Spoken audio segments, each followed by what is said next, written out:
This podcast is brought to you by Renewal by Andersen of Central Pennsylvania, which is currently offering customers a door and window super deal. You can now save $500 on every window and $1,000 on every door from May 1st through May 31st. Super indeed. Visit renewalbyandersen.com to learn more about this deal before it ends. There's no evidence of the avian flu in Pennsylvania, according to officials. Meanwhile, Pennsylvania is among the states with the most ATV and UTV accidents. The battle of the spotted lanternfly continues. Finally, a budget hearing took an out-of-this-world turn. I'm Claudia Dimuro, and you're listening to Today in PA.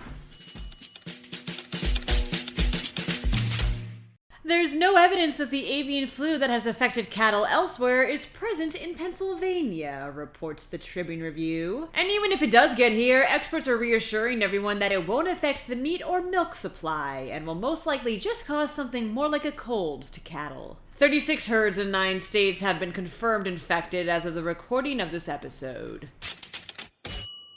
ATVs and UTVs, utility terrain vehicles, have become increasingly popular since the pandemic, reports PennLive. So much so that Nationwide projects their market value will hit nearly $70 billion over the next decade. However, as a recent Nationwide report points out, this increase in ATVs and other off-road vehicles coincides with a rise in accidents involving them. Pennsylvania, for one, has the 3rd highest number of accidents involving ATVs and UTVs in the country. This, in fact, has become such a problem statewide that there's a bill out there right now that is looking to crack down on ATVs, dirt bikes, and the like to ensure safety.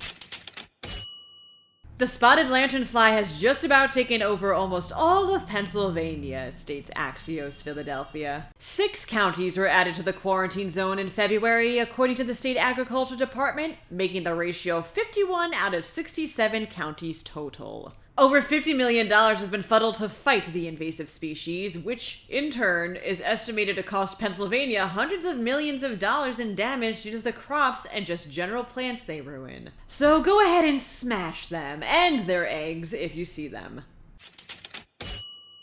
It was the usual droll state budget hearing between the Pennsylvania Emergency Management Agency, aka PEMA, and the State House Appropriations Committee, starts PennLive. Then PEMA Director Randy Padfield was asked what kind of threats the state's nuclear power plants may face from things like drones, and just casually dropped in how the agency received reports of UFOs in the past, to which Chair Jordan Harris promptly responded, quote, "So wait, run that back again." The Pennsylvania Capital Star thought the same thing and decided to investigate just how many UFO reports PEMA received and found dozens streamed in it just over the past decade or so. The Capital Star also apparently asked to see PEMA's records concerning, quote, encounters with unknown beings, including those of suspected extraterrestrial or cryptozoological nature, unquote, but didn't elaborate on that. That's all for today. For more news, drop by PennLive.com. Also, please remember to rate this podcast wherever you may listen to it, and to share it around with people you think would like it too. Thanks in advance, and of course, thanks for listening. I'm Claudia Dimuro. We'll talk more tomorrow during another episode of Today in PA.